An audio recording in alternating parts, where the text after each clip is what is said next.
نحمده ونصلي على رسوله الكريم اما بعد. ګران کتونکو، د قربانۍ په شرایطو کې یو شرط دا دی چې دغه قرباني په مسافر باندې نه ده واجب.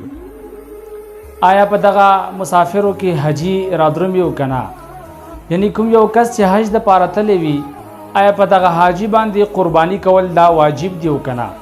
دا ډیره اهمه او ډیره ضروري مسله ده. اکثریت خلک د دغه مسلې نه بې علمه پاتې شوي دي او څومره کوشش چې کیدی شي تاسو دغه مسله نورو ملګرو ته ورسوي چې اوس وخت کې کم حاجیان په حج کې دي چې دغه مسله د هغو غوږونو ته ورسیږي چې په دغه مسله کې هغوی هم احتیاط وکړي او چې په چا باندې قرباني واجب وي چې هغوی قربانیانې وکړي.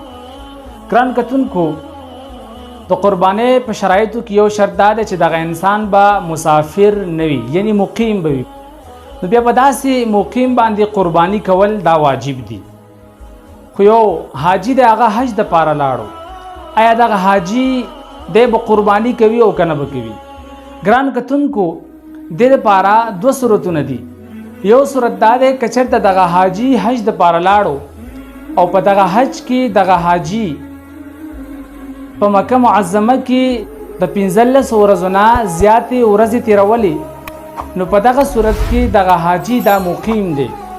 نو اوس په کتلی شي که دغه حاجي غني وي، د سره دومره مال او دولت وي چې هغه نصاب ته رسیږي، په ده باندې قرباني واجب کیږي، نو په داسې حاجي باندې چې هغه په مکه معظمه کې یا په مدینه منوره کې د 15 نه زیاتې ورځې هلته تېروي، نو دا حکم دا په مقیم کې دی، په اقامت کې دی. نو په داسې حاجي باندې چې بیا هغه مال نصاب ته رسېدلی وي، نو په ده باندې قرباني کول دا واجب دي. دویم صورت دا دی چې همدغه حاجي دی، د حج د پاره تللی دی، خو په دغه حج کې دغه حاجي هغه مالدار دی، هغه نصاب برابر دی د قربانۍ د پاره، خو لیکن دغه حاجي چې کم وخت کم مدت دی په مکه معظمه کې دا هم د 15 ورځو نه کم دی، یا په مدینه منوره کې چې کوم وخت تېروي هغه هم د 15 ورځو نه کم دی، یعنی په حکم د مسافر کې بیا رادرومي. نو په داسې حاجي باندې اگر چې دی عاقل دی، مسلمان دی، بالغ دی او د سره چې دی نصاب هم برابر دی، خو لیکن دی په حکم دا مسافر کې رادرومي، نو په داسې حاجي باندې قرباني کول نه دی واجب. واخر دعوانا ان الحمد لله رب العالمین.